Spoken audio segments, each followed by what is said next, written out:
Hey Canucks fans, welcome to Clay's Canucks commentary for Thursday, January the 18th. Hang in there, just 2 more sleeps until the Canucks finally take the ice again. They'll be playing in Edmonton on Saturday night.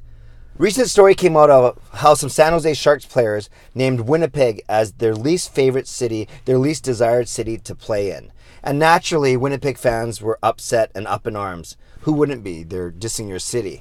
So it got me to thinking, how does Vancouver as a city, as an organization, rank in terms of desired places to play, desired places for UFAs, free agents, to sign with?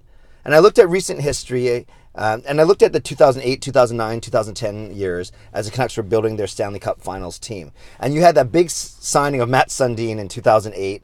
He wasn't around for the 2011 playoff run, but 4 guys that were, to name a few, were Dan Hamhuis, Keith Ballard, Michael Samuelsson, and Manny Malhotra, all big pieces of that team.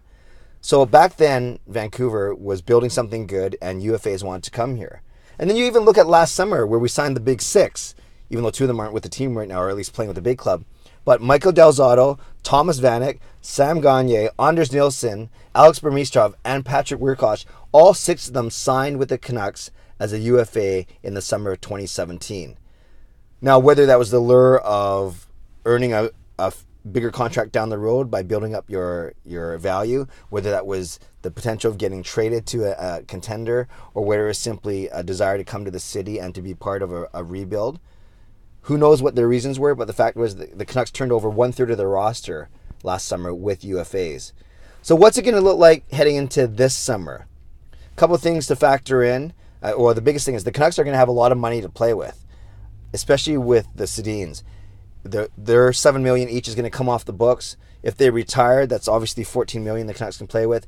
Even if they come in and sign for 1 year at more of a reduced rate, that still frees up some money. So we know there's going to be money here.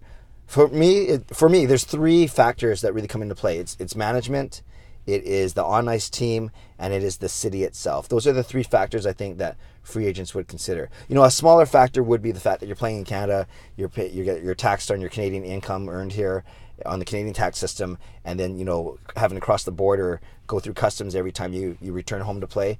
But I like to think, I don't know for sure, but I like to think as professionals, these players are used to it. They factor that in, but it shouldn't be the end-all and be-all in their decision. So let's look at those 3 things really quickly that I talked about.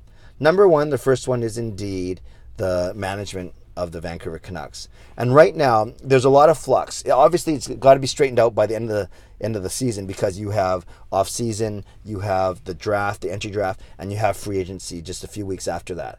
Right now, we know that GM Jim Benning does not have a contract. There's a lot of speculation whether or not he will stay with the team, whether it's as a GM or with a different role, or whether they're going to bring someone else in. Regardless, that needs to be straightened out. But overall, how is the trifecta of Benning, Linden, and Travis Green, how are they viewed throughout the league? Is it going to be does it make it a more or less desirable place to play? So that will be something that's quite interesting to keep an eye on over the next few months. How do they sort out their Jim Benning's contract, and what potential effect will they have on free agent signings? Number 2, I think is the biggest one, is the on-ice product, the on-ice team. Would you get excited to play with the prospects of Brock Besser, Bo Horvat, Thatcher Demko down the line, Ole Juolevi, Elias Pettersson, all these young players coming in and hoping to make an impact, obviously huge parts of the rebuild. Do you want to be part of a rebuilding team? Do you look at what the Canucks did in the first 2 months of the season and say, hey, they actually are on their way to a good rebuild before Horvat got injured and everyone else got injured? So the biggest thing to me is, do you want to be part of a team that's rebuilding, or would you come with other motivations like I talked about earlier, building up your trade value, whatever it may be, building up for a future contract? Regardless of those motivations, are the Canucks a desirable place?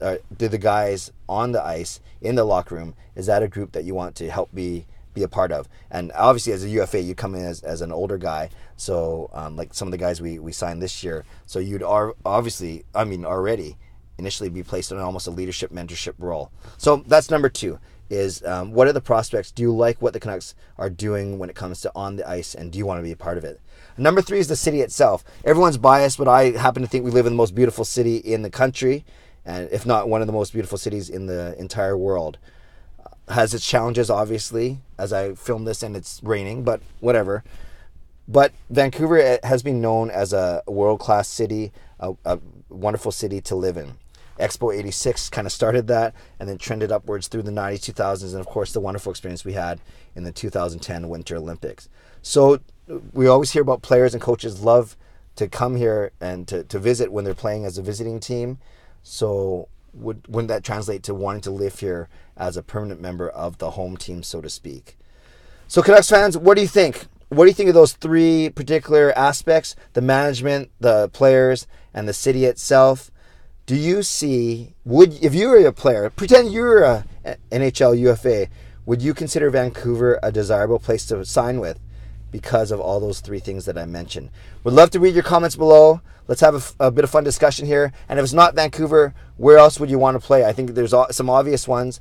We don't know about their cap situation, whatever, but let's spitball here. Is it a Tampa? Is it a Chicago? Is it a New York? Is it a Toronto, Montreal? If you were a player, where would you want to play? Would love to read your comments. I'd love to interact with you that way. Subscribe to this channel if you haven't done so already. Again, 2 more nights, and then the Canucks are finally playing once again.